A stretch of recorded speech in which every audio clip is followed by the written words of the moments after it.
I'm very curious how a 34-year-old man accomplishes all that you've done.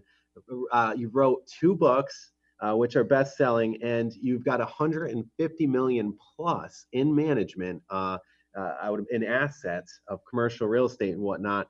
So I want to know, what is the 6P rule? And how do you start raising capital for your real estate business like a pro like you? How do you do it, man? Sort of 6 P's that I came up with, and I started actually with 4 P's, and I extended it to 6. And it's really, I've identified these 6 elements within each person, and this applies to not just real estate investing, but to any business. So the first P is professionalism. And a lot of people, when they get started in real estate, they're not just born with 15 or 20 years worth of experience, right? But they have some story, some past, some experience. Like for me, I was a structural engineer, right? I was really good at numbers. So I could bring a professionalism to real estate from my engineering background. I could bring my understanding of how I can manage projects. I can rock up in a nice suit and just look well. I can be punctual. All these things don't take a lot, but professionalism is really, really key to start when you're trying to build a business, right? So that's the first P. The second P is pitch. And pitching is so important when you're coming to try and get your idea across. Think of, the Martin Luther King, his pitch, the I Have a Dream speech. He did not get on the Washington Monument by saying it one time. He said it thousands of times across the Deep South before people started to listen to him. And remember, when you pitch effectively, it isn't someone thinking, that was a really good pitch. They think, it's a very good conversation. And a pitch should be emotive. It should induce emotion within someone. Like the Martin Luther King I Have a Dream speech, he ruffled a lot of feathers in the Deep South in the mid-1960s, but it was a way to get across a point that he really wanted to fight for. In your business, you have to learn how to pitch effectively. And I've got a little bit of a formula. It's called name, same, claim to fame, goal, and a game. And so if you follow these 5 steps, it's my name. My name's Reed Goosens. I'm the same, right? I don't want to, when you're pitching at someone, people don't want to have to figure out what the hell you are. So I'm a real estate investor. My claim to fame is that I moved halfway across the world to chase a girl. My goal is that I want to help, I want to achieve financial freedom and help. And my game is I want to help 1,000 other people do it the same way as I've done it. So there's a pitch instantly that is intriguing. Reed Goosens, real estate investor, moved halfway across the world. I want to help 1,000 people achieve financial freedom in the next 10 years. That there is a very effective pitch that someone can then say, hey, that's an interesting story. Tell me a little bit more about what you're trying to do. Or someone might say, oh, good on you, Reed. Well done. We'll talk in a little while.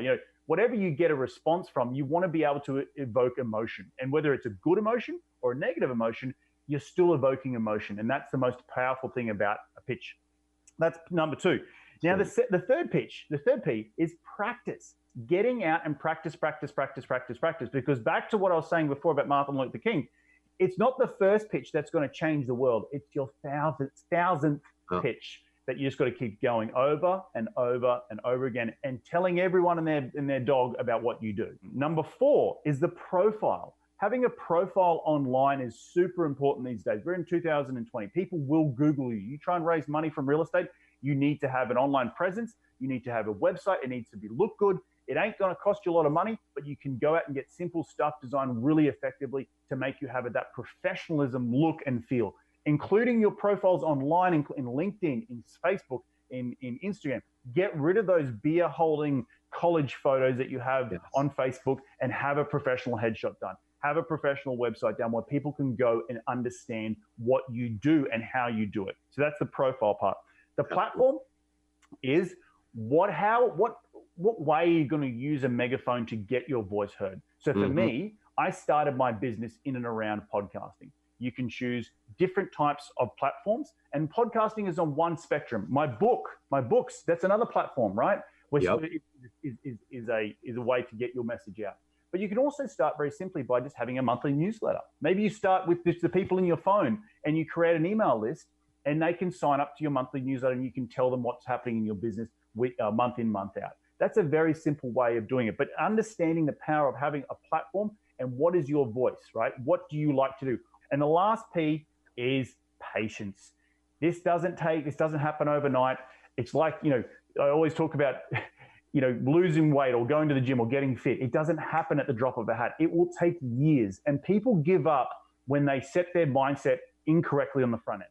So if I Yep. say, I'm going to achieve financial freedom in 2 years, and I get to the end of 2 years and I haven't done it, Emilio, do you think I'm going to fail, or do you think I'm going to give up? Of course you are. But if you think, no, this is going to take 5, 10, 15 years, whatever it is, it's okay. And the reason it's okay is because it does take time. Anything worth building will take time, and it takes patience. So that's the 6 Ps. Just run through it again. Professionalism, pitch, practice, profile, platform, and patience, my friend.